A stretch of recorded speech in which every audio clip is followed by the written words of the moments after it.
नरेंद्र मोदी को सादा अक्सरियत हासिल हो चुकी है, हुकूमत वही बनाएंगे।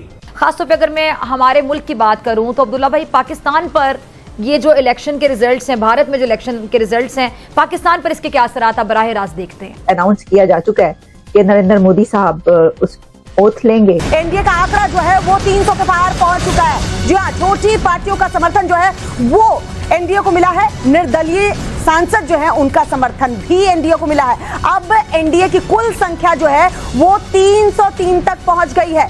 छोटी पार्टियां और कई निर्दलीय सांसद जो हैं वो एनडीए में शामिल हुए हैं। चीखने चिल्लाने की आवाजें साफ सुनाई दे रही हैं। में दुनिया भर के लीडर्स आ रहे हैं उसमें शामिल होने के लिए, तो उसके बाद वो अपनी हुकूमत बनाएंगे। आम आदमी पार्टी के हवाले से एक्सपेक्टेशन ये थी कि ये ज़्यादा सीटें हासिल करेंगी।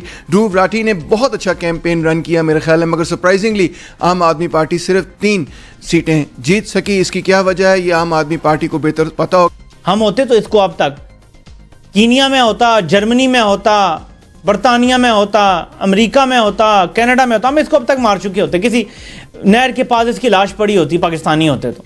ये कैसा मुल्क है यार कि ये अपने सबसे ताकतवर हुक्मरान के मुकाबले में बोलता रहा, जिसके इंतहा पसंद फॉलोअर्स हैं, और इसको किसी ने जबरदस्ती चुप नहीं करवाया। 2025 बड़ा कैटेक्लिज्मिक साल हो सकता है, बिकॉज ये आरएसएस की 100वीं जो है उनकी एक सेंचुरी मुकम्मल हो जाएगी उनकी क्रिएशन की। 1925 से इनके सफर का आगाज हुआ था, और ये कोई ना कोई बड़ा कारनामा या तोहफा जो है हिंदुस्तान के राइट विंग को देना चाहेंगे। तो लेट्स सी, इसको पाकिस्तान के इदारों को और थिंक टैंक्स एनालिस्ट जो भी है वहां पे उसको बड़े गौर से इसको देखने की जरूरत है। भारत की तरक्की के लिए जरूरी था कि मोदी साहब आगे प्राइम मिनिस्टर बने। इसलिए इलाकाई सतह के ऊपर अगर बीजेपी की हुकूमत बनती है तो फिर आपको इस किस्म की जो इंकर्शंस हैं वो ज़्यादा नज़र आएंगी, यानी कि जहाँ वो पाकिस्तान के ख़िलाफ़, चीन के ख़िलाफ़ और बाकी जो इलाकाई ताकतें हैं उनके ख़िलाफ़ जो है एक बड़ा वाज़े शिद्दत पसंदाना जो है रवैया भी इख्तियार करेंगे और उसकी बेस भी बनाएंगे। हम लाते हैं टॉक शोज और अनलिमिटेड एंटरटेनमेंट सिर्फ यूट्यूब पर। अगर आपने अभी तक हमारा चैनल सब्सक्राइब नहीं किया तो अभी सब्सक्राइब करें और बेल आइकॉन को क्लिक करके हमारी लेटेस्ट वीडियोस के बारे में अपडेट जानें। जो उनके रियासती इदारों के साथ, बिलखसूस उनके हिंदुस्तानी फ़ौज के साथ, हिंदुस्तानी पुलिस के साथ जो उनके ताल्लुकात हैं, उसके अंदर वो इजाफा भी करेंगे और उसको इस्तेमाल करने की कोशिश भी करेंगे। बाकायदा मगरिब जो है उनके ऊपर मेहरबान है, इसराइल मेहरबान है, अमेरिका मेहरबान है, यूरोप मेहरबान है, और वो उनको जो है चाइना के मुकाबले में एक ताकत के तौर पर, तबादन के तौर पर देखना चाहते हैं खित्ते में। दुनिया के वो कौन कौन से लीडर्स हैं जिनको इनवाइट कर लिया गया है इंडिया की तरफ से, क्योंकि पीएम मोदी की तरफ से दुनिया के लीडर्स को इनवाइट किया गया है कि वो इंडिया आए और उस सेरेमनी में शिरकत करें कि जिसमें प्राइम मिनिस्टर नरेंद्र मोदी साहब अपनी 3rd हिस्टोरिक टर्म में हलफ उठाएंगे, ओथ लेंगे। और अब तक जिन लीडर्स को पैगामात जा चुके हैं, बहुत से लीडर्स हैं, लेकिन हमारे सामने जो चंद नाम आ रहे हैं, खास तौर पर जिन्होंने सबसे पहले मुबारकबाद भेजी थी नरेंद्र मोदी साहब को, उसमें किंग ऑफ भूटान को पैगाम भेज दिया गया, इनवाइट कर लिया गया। किंग ऑफ भूटान शिरकत करेंगे उस सेरेमनी में, और श्रीलंका के अनिल विक्रमासिंघे भी इसमें शरीक होंगे। श्रीलंकन प्रेसिडेंट को भी इनवाइट कर लिया गया, और बांग्लादेश की शेख हसीना अटेंड करेंगी प्राइम मिनिस्टर नरेंद्र मोदी साहब की स्वेरिंग इन सेरेमनी। और इसी के साथ और भी लीडर्स हैं कुछ जिनको इसमें इनवाइट किया गया है, जैसा कि नेपाल के लीडर को इसमें इनवाइट किया गया है, और इसके अलावा मॉरिशियस के लीडर भी पहुंचेंगे इंडिया इस सेरेमनी को अटेंड करने के लिए।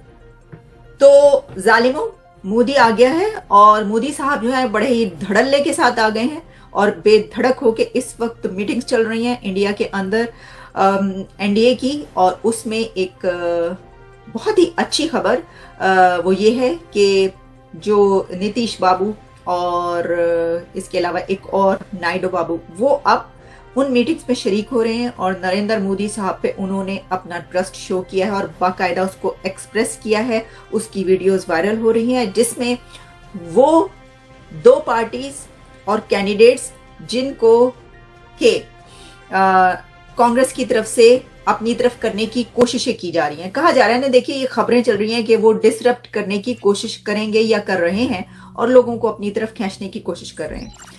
तो पाकिस्तान में तो आपको पता है बोरियों के मुंह खुल जाते हैं ऐसी सिचुएशन में। लेकिन इस तरह का कुछ भी हमें इंडिया में इसलिए होता हुआ नजर नहीं आएगा कि जिन लोगों को अपनी तरफ इंडिया अलायंस की तरफ से खींचने की कोशिश की जा रही है, उसकी अब खबरें ये हैं कि वो ऑलरेडी एनडीए यानी कि बीजेपी के अपने अलायंस की मीटिंग्स अटेंड कर रहे हैं और उन्होंने फुली ट्रस्ट शो किया है नरेंद्र मोदी साहब पर। और जो है वो अब हम देखेंगे कि ये तमाम सेरेमनीज बहुत जबरदस्त तरीके से की जाएंगी। आज जिन चीजों पे खास कर जो बात करना चाहूंगा वो भारत का इलेक्शन है। बिल्कुल। और मैं बगैर किसी, मैं चीमा साहब सबसे पहले तो भारत को मुबारकबाद देना चाहूंगा आज कि वो बहुत बड़े सानेहे से बच गए हैं। उसकी वजह ये है, मैं बायस ओपिनियन नहीं दूंगा, मैं एक वन साइडेड ओपिनियन नहीं दूंगा। उस मुल्क की, भारत की तरक्की के लिए जरूरी था कि मोदी साहब आगे प्राइम मिनिस्टर बनते, बगैर एग्जैजुरेशन। चीमा साहब देखिए, आज मैं सबसे पहले तो बात करना चाहूंगा कि आज बातें क्या हो रही हैं भारत की टीवी पे बातें क्या हो रही हैं और लोग पाकिस्तान में क्या बातें कर रहे हैं। मैं इन सब को मिक्स करके बताता हूं, वो उसके मिले जुले रिएक्शन के बाद हम बात करते हैं। लेकिन ये फैक्ट है, बहसीते student of political science, Bharat की तरक्की पॉसिबल नहीं थी अगर मोदी साहब अगले प्राइम मिनिस्टर ना होते। इसमें कोई शक ही नहीं, कोई दो राय नहीं है इसमें। अब उसमें बताता हूं बात, लोग जो बातें कर रहे हैं आज, अभी अब से 10 मिनट पहले मैं भारत के टीवी चैनल देख रहा था, उसमें वो कह रहे थे जी अब इस गाड़ी के ड्राइवर 3 हो गए क्योंकि कोलिजन गवर्नमेंट है। अच्छा, फिर उनकी मिनिस्ट्रियों के बारे में बातें हो रही हैं कि जी होम मिनिस्टर उनका होगा, ये होगा, वो होगा। मीडिया जितनी बातें जिस तरह करता है, पाकिस्तान की तरफ से बातें आ रही हैं कि हिंदुस्तान के मुसलमानों ने मोदी साहब को रिजेक्ट कर दिया है और यूपी के अंदर वोट नहीं हो, फिर 40 सीटें होती। ठीक, जो कुछ भी है, मैं बात करना चाहूंगा उस रीजन के अंदर स्टेबिलिटी और उस रीजन की ग्रोथ और how to move India, how India can prosperous and move forward. क्योंकि मेरी फीलिंग्स अगर जाती तौर पे देखिए चीमा साहब, मेरी फीलिंग्स भारत के साथ है, चाइना के साथ नहीं है मेरी। और दूसरा, अगर भारत सेफ होगा, भारत तरक्की करेगा, रीजन तरक्की करेगा, पाकिस्तान तरक्की करेगा। अगर वहां पे स्टेबिलिटी नहीं आती, देखिए आज हमें उम्मीद है, आज भारत तरक्की कर रहा है, हमें उम्मीद है इस चीज की कि वो रीजन स्ट्रांग होगा, पीसफुल होगा। अगर भारत अगर तरक्की नहीं करता, भारत सफर करता है, तो पूरा रीजन सफर करेगा। चाइना के साथ हमारे रिलेशनशिप जो कहे जाते हैं, हमारे रिलेशनशिप उनके साथ क्या है, हमारी सिमिलैरिटीज उनके साथ क्या है अगर देखी जाए। एक चीज जो है आज हमें इलेक्शन से सीखनी होगी, बल्कि 2 चीजें मैं बताना चाहूंगा। एक तो ये थी कि मोदी साहब की लिस्ट ऑफ परफॉर्मेंस और उनके जो 8 साल पिछले थे, 10 साल, उसमें चीमा साहब ओवर कॉन्फिडेंस ने नुकसान पहुंचाया है। लोग निकले नहीं है, लोग समझते थे कि मोदी साहब तो आए कि आए, जिस तरह वो एक बात होती थी इस बार मोदी 400 पार, तो उसमें लोग ओवर कॉन्फिडेंट होके तो कई लोगों ने वोट ही नहीं, बाहर निकले नहीं है, टर्नओवर जो थी वो कम थी। दूसरी चीज आज जो देखी गई है, कांग्रेस के राहुल गांधी साहब मुसलसल इसको कहते थे कि ये मोदी वोटिंग मशीन है। तो आज दूसरी चीज जो है वो ये साबित हो गई है कि भारत की जमहूरियत जो है वो दुनिया में एक स्ट्रॉन्ग जमहूरियत है। ये आज प्रूव हो चुका है कि उनका ईवीएम सिस्टम भी सही काम करता है और वहां पे हकीकी, जिसको कहते हैं ना, अमेरिका से बेहतर जमहूरियत है। आज मैं आपको आज इस चीज की गवाही देता हूं। इस चीज की मैं 2-3 दिन मुसलसल जसदीप के साथ टीवी पे साथ अटैच रहा हूं। भारत के अंदर मेरे कई दोस्त जो इलेक्शन लड़ रहे थे, उनको इसलिए आई वाज इन्वॉल्व, कई बड़े बड़े नाम थे इसके अंदर। और 2 दिन मैं और जसदीप मुसलसल टीवी के साथ हम अटैच रहे हैं।